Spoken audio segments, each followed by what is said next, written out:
Hello again. Well, here we are, another form of transport, and we've spoke a lot about taking things for granted, and this one is a prime example of this one as we talk about walking.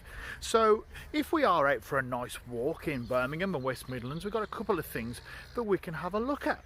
So when we go for a stroll, take a look at this amazing countryside we've got here that you can drive or bus or cycle to, and you can have a great little old time in the country.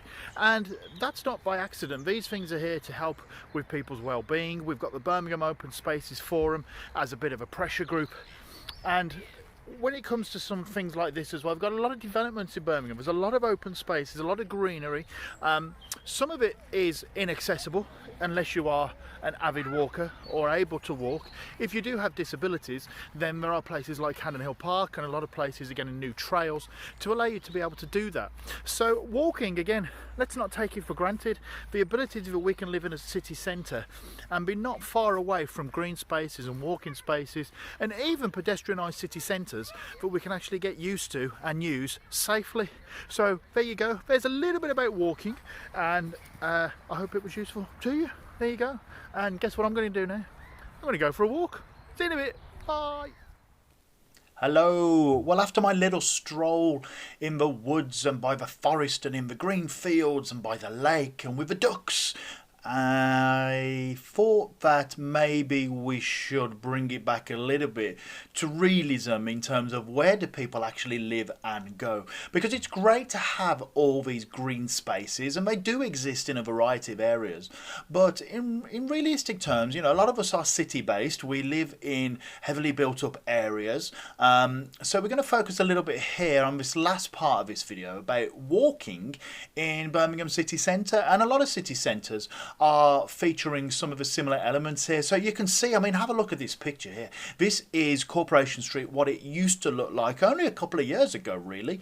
And as you can see, you've got buses pulling out from behind each other. You've got the emissions, and you used to be able to have cars driving up and down here as well. So you've got all of that going on. You've got the pollution, you've got the safety, you've got the eyesore that it is a little bit as well, in terms of what does it look like when you're walking around, you're shopping, you're trying to go out with your family, and it's not safe. So what they did was transform it using the Midland Metro. So you can't really talk about this walking form of transport without getting multimodal on it.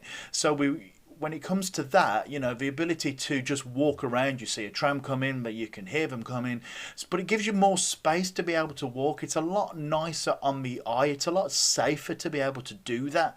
And that's one of the key reasons as well why the metro is being expanded and expanded in Birmingham, and out from Birmingham up to Wolverhampton and to the east side and down Hagley Road.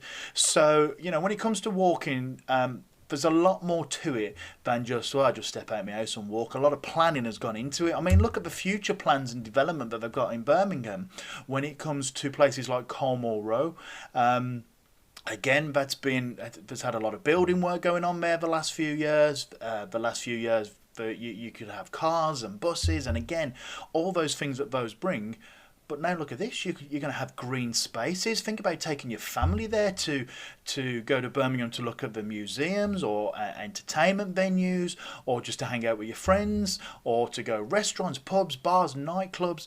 All of this, as well as just going shopping during the day, is going to be in a much nicer, safer, cleaner, quieter, friendlier environment.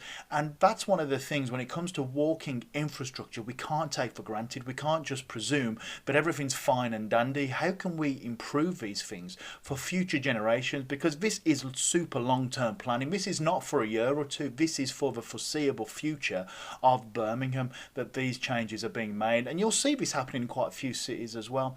So I hope then that's broadened your horizons to what walking is all about, and that there's a lot more to it in terms of infrastructure development, city design, and urban and rural planning design when it comes to where you can actually go walking and how you do that and the benefits for you of doing it. Thanks very much for watching.